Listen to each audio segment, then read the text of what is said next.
और दो तरह की बात, तो दोनों जगह की बातों के भाव अलग अलग है। एक तरफ गोस्वामी कहते गो गोचर जहां लग जग जाई सो सब माया जानो भाई, यानी सब माया है, यानी है ही नहीं, असत्य का प्रभाव है। और वही गोस्वामी जी शुरू में क्या कहते हैं, सिया राम मैं सब जग जानी करऊं प्रणाम जोरी जुग पानी। अब मुझे समझ में नहीं आ रहा है कि संसार सिया राम में है कि सब माया जानी, गो गोचर जहां लग जग जाई सो सब माया जानो भाई। अबे संसार माया है कि सिया राम है, सोचो आप, है ना। लेखक एक, ग्रंथ एक, और बात दो तरह की। सिया राम में सब जग जानी, सब संसार सिया राम में है, या गो गोचर जहां लग जग जाई, दोनों बातें अपनी जगह पे। कैसे? इसीलिए भगवान कृष्ण की बात मुझे अच्छी लगती है। भगवान कहते ना सतो विद्यते भावो ना भावो विद्यते सत उभयो रोटी दृष्टो अनस्त। ये जो दृष्टांत है ये तत्वदर्शियों द्वारा देखा गया। तत्वदर्शी मतलब जो ईश्वर के तत्व को जानता है उसके लिए सर्वत्र ईश्वर ही ईश्वर है, और जो तत्व से दूर है तो ईश्वर की सत्ता को भी वो माया जान लेते हैं। समझिए, जानकार बहू है तो सब्जी में नमक इतना ही डालेगी कि सब्जी का स्वाद बढ़ जाए, अज्ञानी है तो इतना डाल देगी कि खाने वाले का मुंह ही बिगड़ जाए।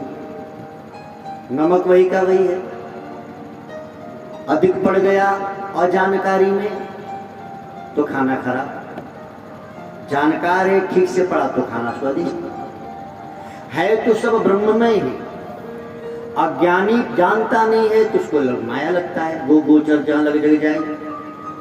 लेकिन वही व्यक्ति जब ज्ञानी बनता है तो वासुदेव सर्वमति, उसके लिए सर्वत्र ईश्वर ही ईश्वर है। आसानी से समझे, आपको हमको सबसे आवश्यक जीने के लिए क्या है? धरती। अच्छा, धरती नहीं रहेगी तो चलेंगे कहां?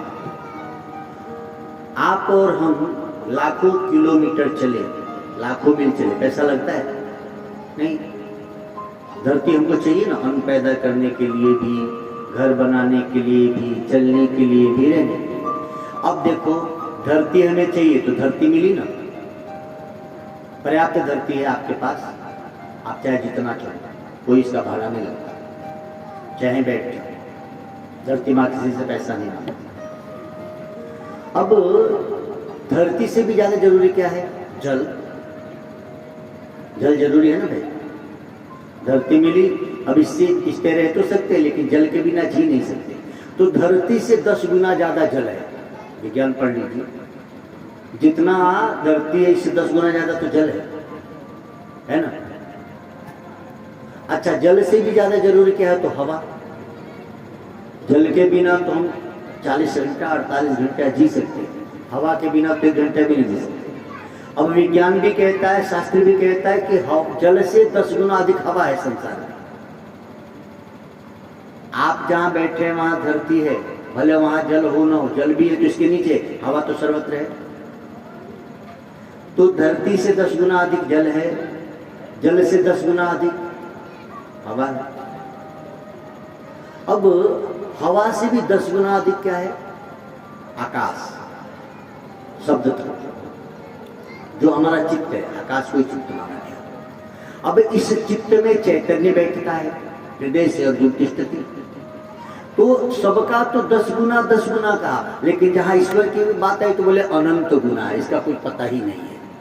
अब बताइए, ईश्वर दुर्लभ है कि सुलभ है? धरती से 10 गुना जल, जल से 10 गुना वायु, वायु से 10 गुना आकाश, लेकिन अनंत गुना ईश्वर है ना भाई। ईश्वर का तो कोई माप ही नहीं है। अब बताइए, ईश्वर का मिलना सुलभ है कि नहीं? जिसका जो अनंत है, ये इतना गुना है, ये इतना गुना है तो इसका अंत होगा, लेकिन जो अनंत गुना है, इसीलिए दुनिया में सबसे दुर्लभ क्या है? तो बोले संत और संत मिलन दुर्लभ है। सत्संगत दुर्लभ संसारा। दुनिया में सबसे सुलभ क्या है? तो ईश्वर का मिलना, क्योंकि वो अनंत है। जो चीज बहुत है, पर्याप्त मात्रा में है, उसका मिलना दुर्लभ है क्या? धरती खरीदनी पड़ती है ना? लेकिन धरती जितनी महंगी उतना महंगा जल तो नहीं है ना भाई। आप जितना महंगा धरती जमीन खरीदते उतना महंगा जल, उतना महंगा नल थोड़ी लगता है लगाने में।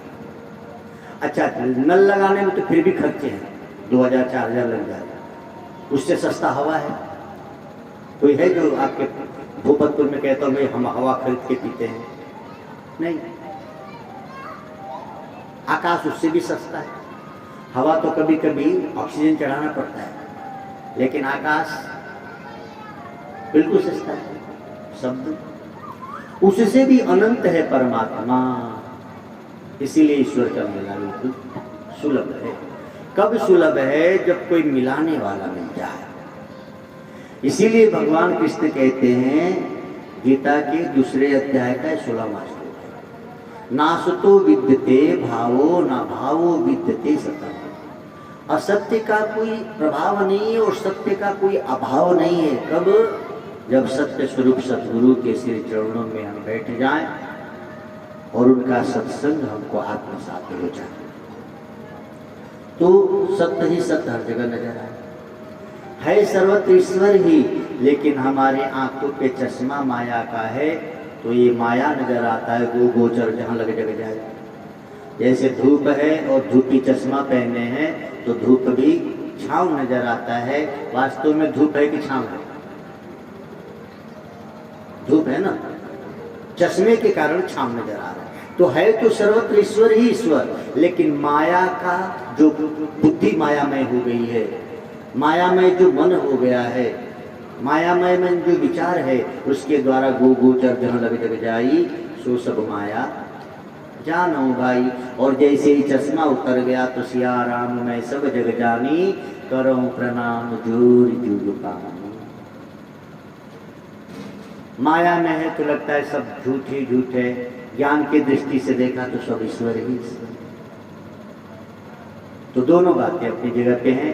हमको और आपको यदि गुरु कृपा मिल जाए और ये बात समझ में आ जाए तो काम हो जाए।